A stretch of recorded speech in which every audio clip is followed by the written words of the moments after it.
Hi everyone, Misha the Word Witch. Welcome back to my channel. Today is going to finally be the update for my Keep It or Unhaul It Part 2. This has been long overdue. There's been a lot of reasons for that. But I finally got through all the books and I'm going to share with you what I'm keeping and what I'm decluttering. Or I should say unhauling to keep up with the title.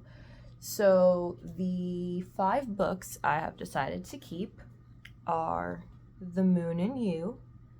I still find it very relevant to the journey I'm on. The Constant Art of Being a Writer. I didn't read the whole thing, admittedly. I paged through it, and especially like the parts that I had tagged, and I still found that information really helpful and useful and relevant to my writing journey, so I'm going to hold on to this a little bit longer. Clearing Emotional Clutter. I am still working through a lot of emotional issues that I've been dealing with for a really long time, so I still feel that this is very relevant and will hopefully help me. I mean, I've only read it once, so, or I should say twice actually, but like I need to hold on to this a little bit longer, I think. The next book is The Crystal Fix, and then also The Modern Wiccan's Guide to Living. Especially with this one, when I was going through it, there's just like so many things in here that like maybe you could say they aren't even, that witchy, because there's just, some like recipes in here for, like food and tea, and, there's like a few things like making, like your own like cleaning supplies and stuff. So really, I think it's like a good practical book along with, some witchy elements to it, which I absolutely love. And then with The Crystal Fix, it's just, the illustrations in this book are beautiful, and I don't know, I still find it very like relevant to, what I'm, trying to achieve. So those are the 5 that I'm keeping, which means there are 6 that I'm decluttering. So the first 4 are the How to Treat Magical Beast series. I started reading the first one. I couldn't even finish it because, originally when I bought it, it reminded me, kind of like Fantastic Beasts and Where to Find Them. But ultimately, this is for teens, and now reading this a couple years later, it feels just a little too teen for me. So, I'm going to put these up on my Pango books, and I'm sure someone will be happy to like come across this, because I'm going to, put them together as a set, deeply discount them, and hopefully somebody will be really happy to get their hands on this, because I just don't, at 33, it just doesn't feel like something I need to hold on to.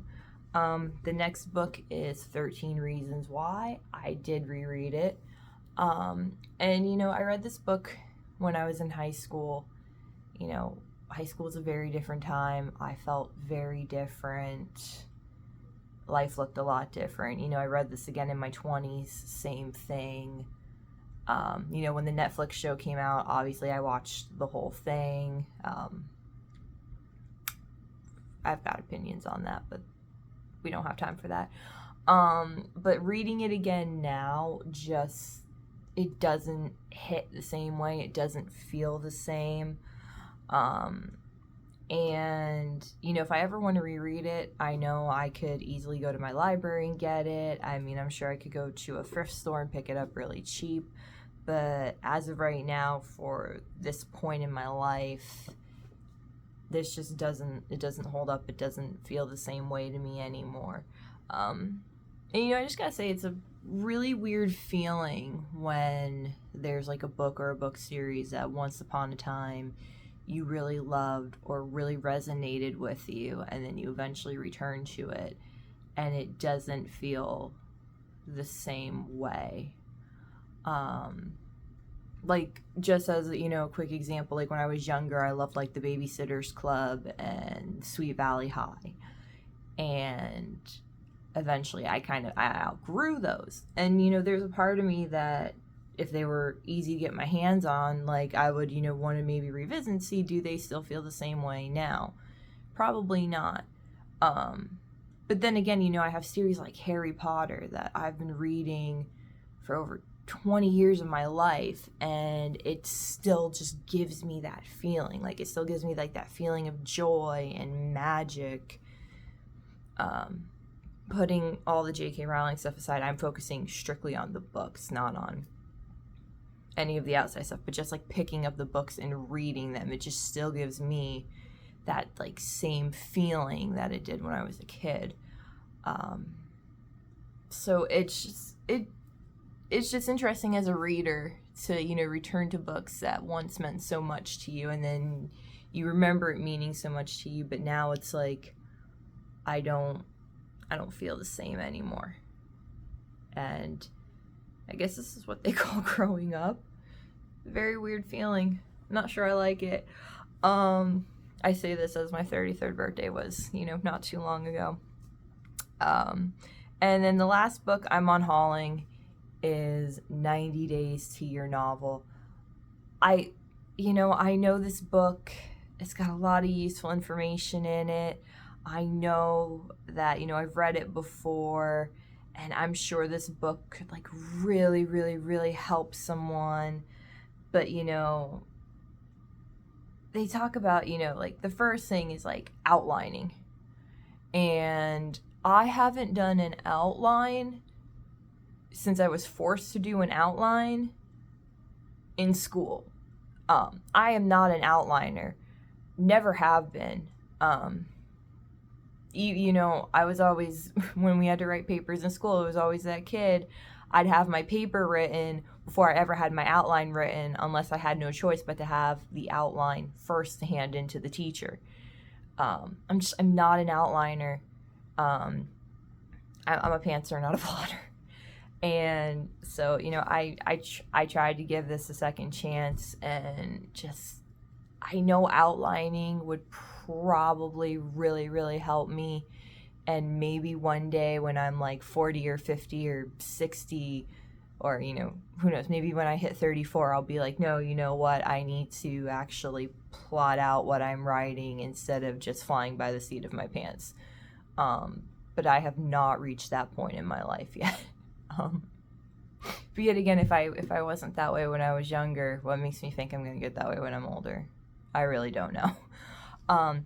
Yeah, so I'm going to put this up on my Pango Books, and hopefully someone will want it, and they'll get, you know, great use out of it in a way I just can't. Yeah, so there you have it. That is my Keep It or Unhaul It Part 2 update. For the books that I'm not keeping, they will go up on my Pango Books. They'll be up there for a time, and then eventually, as I've been doing, I'll, you know, put them up there. Whatever doesn't sell within a period of time, I will take to used bookstores, see if they want any of them, and then whatever's left over will get donated to my local library. You know, to help support the library system. For the books that I'm keeping, I'm going to have to rearrange a shelf. I may eventually run out of shelf space with all this. And the next video that I will post will be the Keep It or Unhaul It Part 3. And for this one, it's going to be, I don't know if I've spoiled this in another video, and I don't know if I want to spoil it now, but all I'm going to say it's going to be themed around one series of books. Or I should say, yeah, one series of books. That's the right thing to say. So, yeah, I won't spoil anything. And if I spoil it in an earlier video, oops. I've been through a lot, so it's hard to remember everything exactly. But yeah, so that will be the next video. Anyway, I hope you like this one. I'll have the link to my Pango books down in the description below, as well as a link to my blog, my Instagram, my Twitter, which I don't use Instagram and Twitter too much, so, but if you still want to follow me on there for when I do, cool. All right, so thanks for watching. I hope everyone has a great day. Bye.